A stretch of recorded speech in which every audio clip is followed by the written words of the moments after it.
Oh, I can see you. Oh yeah, I can see you now. I don't know what, it's been weird. Yeah. I'm gonna. Okay. Yeah, we should be good now. Yeah. It's just been a weird time, right, for everybody. I think so too. You know. Are you in Toronto at the moment, or? No, I'm in LA. LA. Nice, nice. And how's things in LA? It's a bit chaotic there, isn't it? It was. I mean, as if COVID wasn't a huge enough dilemma, it got all crazy. So I think at the time being, I think we're at a steady state of whatever it is, but it's not as crazy as it was last week. That was nuts. Yeah, cool, man. Hey, mate. First of all, congrats on your single, Right on the Money. Thanks, I think it's a pretty awesome single, man. So to you, brother, what does it mean, and what's the message behind the lyrics, basically? I think Right on the Money for me, since I was a kid, it's just been awesome. Man, this is right on the money. Woo! It's like it's almost like a bullseye. So, but I feel like the lyrics intend to. The intention of the lyric was to, no matter what's happening, I feel like I always find a bright side. And a lot of my friends, even my wife, she's like, man, you always find a bright side. I'm going to close the door. I think the dog's going to bark. Yep. So I feel like, I think that's an important thing to have. Like, people think it's because I'm Canadian. I don't know if it's because I'm Canadian, but I feel like I always try to find a bright side, or I always think it could be worse. So Right on the Money for me is whatever's happening, it's happening for a reason, and it is what it is. I feel like sonically, I was really inspired by just this groove that happened. And I was driving around in my car, excuse me, and I was just like, wow, this is a pretty cool tune. And then I wrote some guitar parts, and the reason I had to finish it was because Chris Lord Alge, who had mixed Stupid Good Lookings Volume 1, yep. He called me up and said, hey, I gotta make a master class. I'm doing a master class on tracking a live band off the floor. Do the drills. Want to come into Capitol Records in Hollywood, Studio B, and record 3 songs. Like, I'm not an idiot, so yeah. So, and then I had to pick the 3 songs. So I had 2 old songs that had never been recorded before. So it was a good opportunity to record those. But it also put a fire under my ass to finish Right on the Money. And what really came together about Right on the Money, and I picked that song to be the single, was, the way the band came, we created this vibe, like, because Dan and Brent Fitz, Daniel Spreed, they had never played the song before. I had never played the song before. So we got into this room, and we're laying it down, and it's great. And then Chris walks in with a producer hat on and says, hey, instead of, after the big, heavy, slow part, instead of just going to a solo or a chorus, why don't you guys have a little drum break and have it build into the last chorus? Oh. And I was like, yeah, sure. And Brent doesn't even remember what he played. I asked him to play, hey, can you play it? Send me a video of you playing the song so I can put a video together. And he goes, I have no idea what I played, because it was just all off the cuff. And the funny thing about that is there's an urgency of 3 guys on the floor at the studio, and we're looking at each other. Brent calls it heads up hockey. We're kind of making eye contact, making sure we're all in the same place. And then Brent starts playing this thing, and I point at Dan and go, bass, and he starts playing bass. And then I start doing this feedback thing, and then I scream and give everybody the motion, like, I'm going into a solo, and then go into the solo. So the amazing thing for me about this whole process is that that's what you're hearing. We didn't edit it or anything. this is what you're hearing what happened on the floor that day. And then I gave the cue that, hey, now we're going into the last chorus, and everybody went into the last chorus. So I feel like you can feel the urgency and the chemistry just all coming together. And it hit the bullseye for me, which is amazing too, because the song's called Right on the Money. So, sorry, a bit noisy, right? So you're saying that the last, oops, a bit noisy, the last 3 minutes, sorry, up to the 3-minute bit, right? It's all a bit improvised? Yeah. That's amazing, eh? And who does that anymore? Nah, no one does it anymore. It's like, sorry, my computer just makes some noise. All right, so this single is part of the Volume 2 album, right? No, this is a standalone single. Oh, really? It's not part of the Volume 2 album. Okay. Yeah. Wow. Okay. So what I love about this, sorry, it's noisy, mate. Yeah. So what I love about this track is that sorry, my computer is just fucked up, mate. Yeah. So you've got the vocals bit, and then you went into the it's like a face off, you know, after 3 minutes. Yeah. And it reminds me a bit of the Guns N' Roses November Rain, you know, when you had when Axl Rose, Slash just did his solo for 8 minutes. I never done that. Yeah. Okay. So sorry, mate. It's making this big buzz here. So so you guys are rock stars, right? You guys are rock stars in your own world. So you are masters of instruments and all those things, right? So I guess what I'm saying is that, I guess the music actually oozes the message as much as the lyrics sometimes, right? So do you guys write the music before the lyrics, or the lyrics before the music? Personally, it could go either way for me. Like, yeah. I get inspired by things I hear, or even my kids now. My daughter is like 4, and she's singing something in the kitchen. I'm like, what song is that? She goes, that's not a song, Daddy. I'm just singing it. And I'm like, I'm going to steal it. I'm just kidding. But, you know, it's funny how I'll be driving around. That's when I do most of my writing. I'm driving around because I don't listen to music in the car. I'd rather get in my head and hear what's in my head. So I'll hear something, and sometimes it's a lyric that pops in there, and I'm like, wow, I'm going to run with this lyric. And I just record it into my phone and then listen to it in a couple of days. And, oh, that's good. I'm going to keep that. So I always have this, whatever happens, the chips fall as they may. It's sometimes a riff. I'll sing a riff into the phone, and then when I get home, I put it on guitar and I go, oh, that's a cool riff.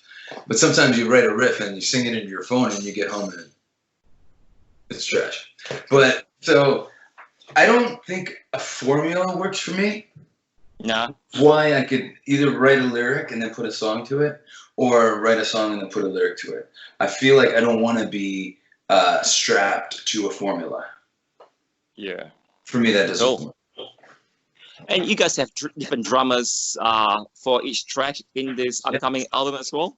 Yes. On this record, we have Tommy Lee, Ray Luzier from Korn, Gary Novak, Kenny Aronoff, Liberty DeVitto from Billy Joel fame, and Ryan McMillan is on this track. And that's another thing, you know, because Brent has recorded a couple of other songs with us, and we weren't ready to repeat drummers.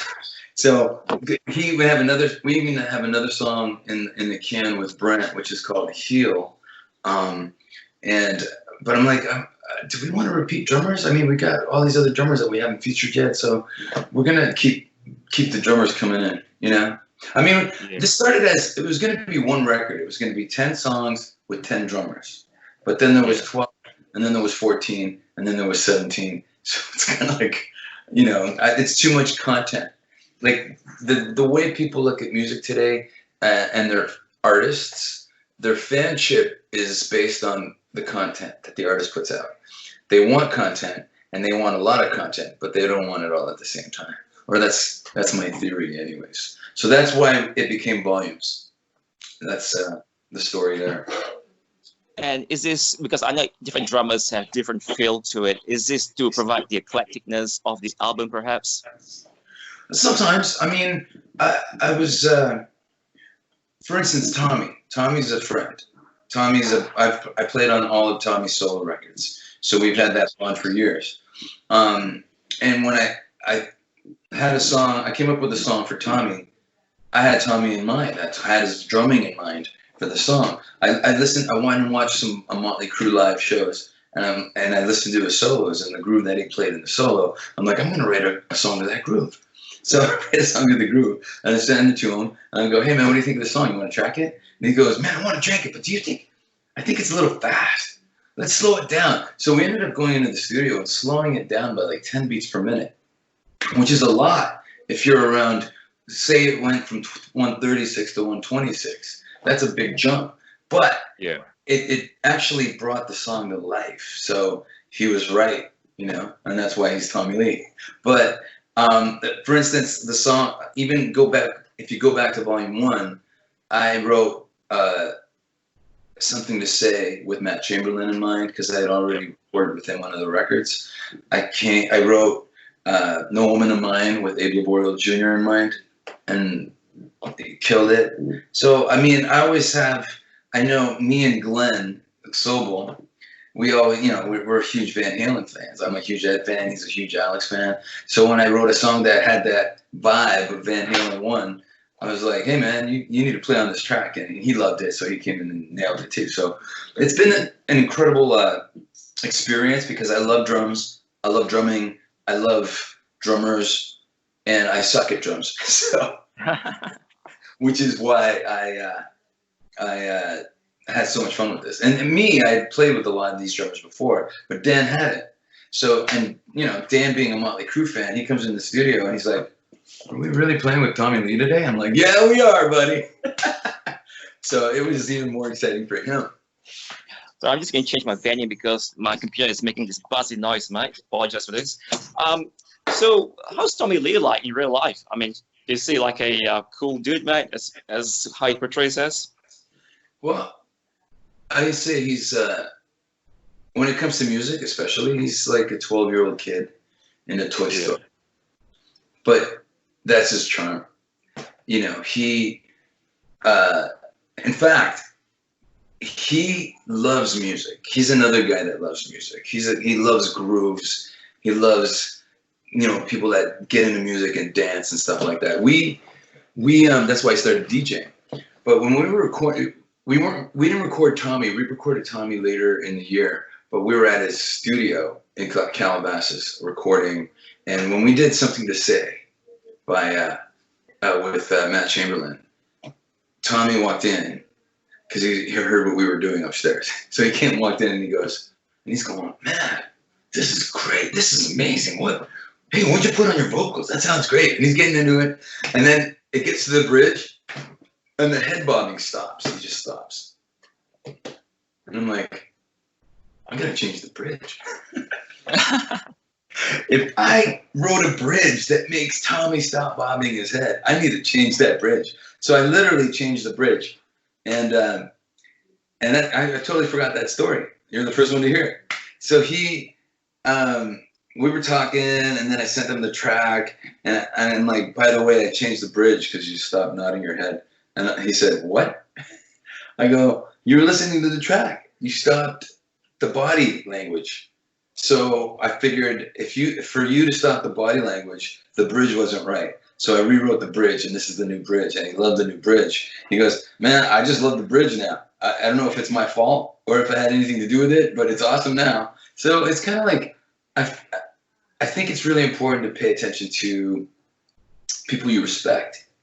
Yeah. As far as that thing goes, if you're in the studio, Dan is my number one. I'm Captain Picard and he's number one. So we're, I'm like, hey, number one, what do you think? Because he's the guy. He's gotten songwriting credits on some drill songs because I go, hey, what do you think of this? He goes, that should be that chord a little longer. I'm like, well, there you go, songwriting credit.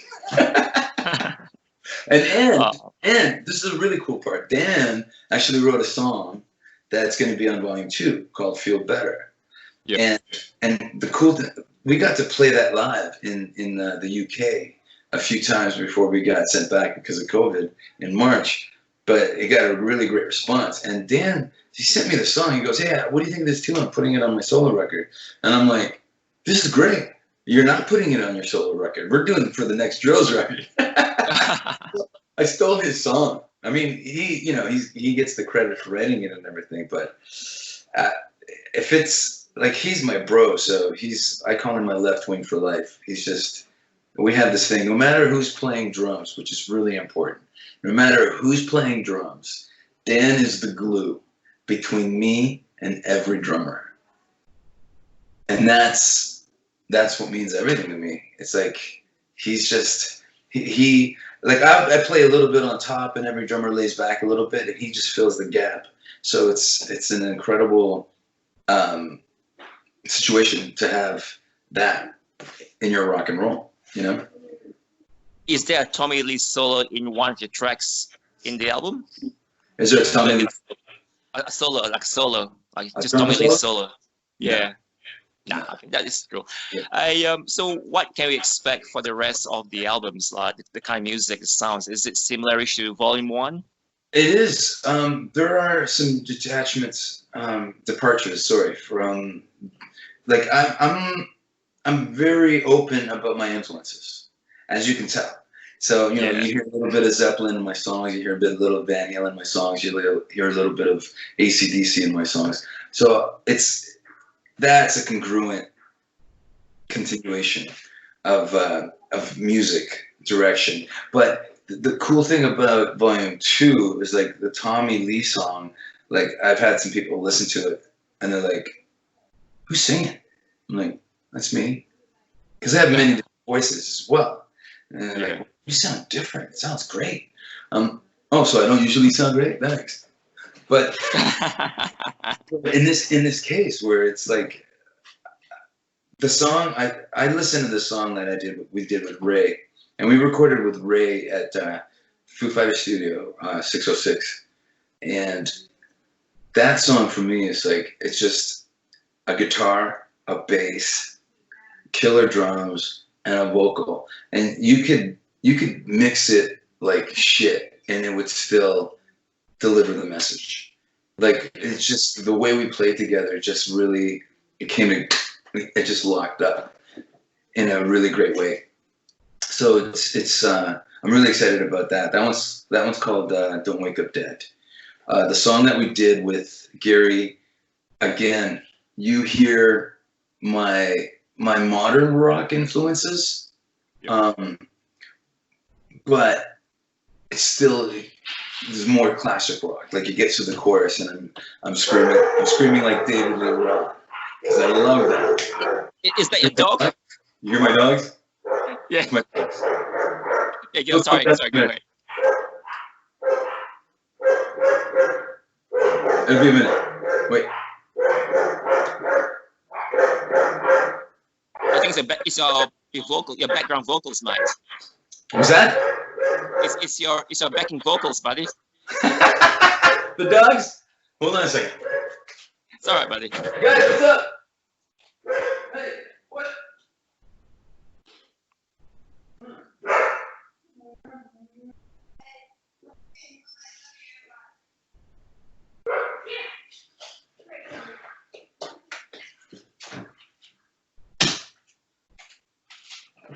Sorry for that last minute. All right, buddy. It's not good, eh? It's not good.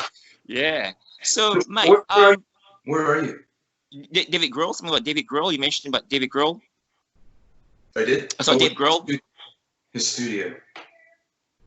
Well, we recorded 606. It was Foo Fighters Studio in Northridge. Yeah. Yep, that's the one. Yep. But where are you located? I'm in Perth, Australia. Perth. Perth. Yeah, you've been to Perth, right? I've been to Perth, yeah, man. Yeah, you were here about 2 years ago, right? 2 years ago, I think. With Bon Jovi, right? Yeah. I've been to a couple of Bon Jovi's. One The one I went to was the one he played mainly country music. I was like, oh, come on, mate. It's like, dude, I'm here for the 80s sweaty rock and roll, but not this country acoustic stuff, you know what? But it is what it is, mate, you know? Yeah, well, I mean, yeah, I hear that a lot, but, you know, when you're John, you can do whatever you want kind of thing.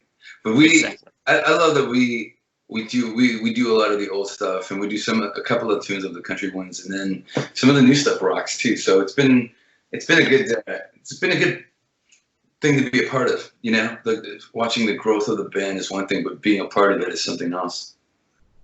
So how is it? So you don't mind me asking, right? How is it like to be in one of the world's biggest bands playing in front of 50,000 people, 60,000 people? How does it feel, man? It's pretty incredible. Like, I mean, when you're playing stadiums in all over the world and arenas, well, I'm happy. I feel blessed that I get to play in both situations. Like, if I was an artist, I'd have two different canvases. So the one canvas, like in March, I mean, it was a joke too, because I was doing interviews when I was touring with the Drills, and nothing had been canceled yet. So they're like, so what's the major difference? I'm like, well, I'm in the UK with the Drills, and I'm in a van playing clubs.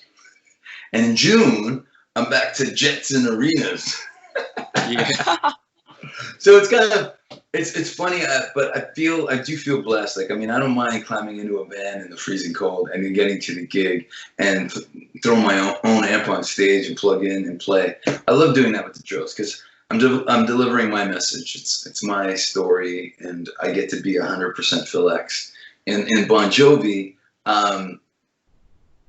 John's the driver of that band, so I'm kind of in the back seat adding color. You know, but I love both positions. It's great. What's really cool about the fans, it's the fans. When the fans started to come around because they knew Richie wasn't coming back, that was a turn for the better. It was pretty amazing. But a lot of those fans love the Drills now, so that's been a blessing as well. You know, I feel like if I'm playing guitar, I'm just a happy dude, man. This is a crazy time. So whatever, like, there's never been a year like this where you got to roll with the punches, right? So, and music is one of the things that helps me get through stuff. And it's whether I'm listening to it or playing it. I just cut a video, like, so my household has been listening to Right on the Money nonstop for the last week because I've been editing the video. And what we did was, for the video, was really cool. Was it's a quarantine / fan video. Quarantine wise because we can't play together. So Brent was up in Canada. He sent me a drum video, and then you know, Dan's not far. He's 20 miles away in Burbank, and he sent me a video, and then I made a video in my backyard. So we're not playing together, but we're playing together. Yeah. And then I thought it'd be great. I just launched the Phil X app last month, and I just got all the premium members. Hey man, if you send me a video of you singing Right on the Money, I will stick you in the chorus. So I have, like, I think 35, 40 fans singing in the new Right on the Money video. Plus, in the drum break, like I said, Brent can remember what he played. Excuse me. Brent can remember what he played in that breakdown. So I went and got, from the UK tour that we did in March, we did VIP packages where the band would take pictures with fans. So we got all these with the band photos that I put in as well. So it's a total fan video. And to me, it makes a statement, like, no matter what's happening in the world, it's right on the money. It's looking on the bright side, and it could be way worse. You know what? I think we're okay as long as we don't turn into zombies from this COVID thing. I think so too, buddy. Hey, mate, I've got one more question. You don't mind me asking, how's John like in real life? He seems to be like a very unassuming guy, very humble guy, in my opinion. Yeah, he is. He's when you're hanging out, like when you go to dinner, he's like a normal dude. He's but he knows what he wants. So when we're, you know, I got in the early beginning when I was just filling in, I got a different Jon Bon Jovi from everybody else. So they're like, so what's John like? I'm like, you're asking the wrong guy, because in 2013 when there was an animosity and an uncertainty of whether Richie was coming back or not, right? Yeah. So everybody on that whole tour, including John, the band, the immediate crew, the exterior crew, somebody would walk up to me every day and go, "Thanks for being here, man. You're really saving our jobs." You know, that kind of thing. So it's John too. John was looking at me as the guy saving the day every day. So I got a special treatment. But as we got closer, then, you know, then I became like one of the normal guys in the band, and he could yell at me if he had to. But he's, you know, he's like anybody else, man. He cracks jokes, you laugh. He laughs at your jokes if they're good. And if you're just hanging out, you don't feel like you're hanging out with a rock star until you leave the restaurant and there's 100 people there and they want his photo. That, you know, I mean, there's the one thing, like if we want to go to a movie on the road, we all go and they shut down the theater. So John's like, "Yeah, I want to see that Queen movie tonight. Anybody want to go?" "Sure, I'll go." So we all go. They close the theater, and then we go. Us and the crew and whoever wants to go goes to see the Queen movie. You know, so it's you know, he's a down to earth guy. I would say that. Just like you, mate. Because like I'm so like I can't believe I'm talking to a rock star right now. It feels like I'm talking to a friend, you know? And you are such a humble, unassuming guy, man. It's like you're like a dude, you know, like a freaking dude, eh? You know. Hey, it's hanging out, man. You know, this is what I love. Like this, what we're chatting. I don't feel like it's an interview. I feel like we're just you know, hanging around, having a coffee or a beer and chatting. You know, and I think I kind of like that. I prefer that over.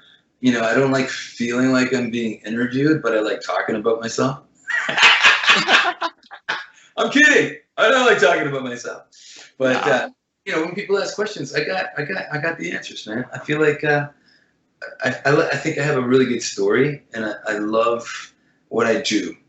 And when I can share a positive attitude towards all this stuff, then I think I've done a good thing. Yeah. Hey, one more thing, right? So what do rock stars normally do after the gig, man, after a big concert? Do you guys just party? And I know right now you're married and all things, but in your younger days, was it all about, you know, what the media portrays it to be? Well, see, you're talking about the younger days. When you're talking about the younger days, yeah, you could get away with going crazy after a show. Now, I'm the youngest one, and I'm 54. So I gotta watch it. Okay, dude, you got another show tomorrow night. I mean, the thing with Jovi that's really good is that we do like no more than 2 or 3 shows in a row, and then we got 2 days off. So that's kind of cool. When I was in the UK with the Drills, I had like 8 shows and 2 clinics in 11 days, and so I couldn't mess around. I mean, yeah. In a way of, hey man, let's just go drinking beer and stuff like that. I can't do that. I gotta sing every night. And even when I'm not singing at a show and I'm doing a clinic, I still scream my brains out because I need to warm up with some Zeppelin or something. So I have to really watch my health. And especially when in March, when the whole COVID thing was starting, you're still like, oh man, everybody stay away from me. Okay, we can do VIP packages, but everybody's got to wear a mask. That whole thing. Like, we're not shaking hands. No shaking hands. You know, it kind of put a damper on everything. But you have to be responsible, right? I'm coming home to kids, you know. Oh, dude, I think I have my other. Hold on one second. Okay. No worries. Hello. Yes. I'm good, man. How you doing? Can you give me 1 second? Sure. Okay, cool. Thanks, buddy. Yeah. So, just to let you know, I'm going to be taping this as we do it, so Oh, that's fine. Okay, I'm just gonna finish up here. I didn't want to avoid your call. Okay, Sheldon, thanks, buddy. No worries, mate. Great talk. All right, so you got to go. All right, I'll if you do come to Perth, man, please give me a yell, mate, and we'll have a beer, right? Sounds like a great plan. Find a place, find an open mic night, so I can show up with some bros and jam Zeppelin. Thank you so much, sir. Have a good one, buddy. You too, man. Take care. Yeah, man. Thank you so much. Oh, bye.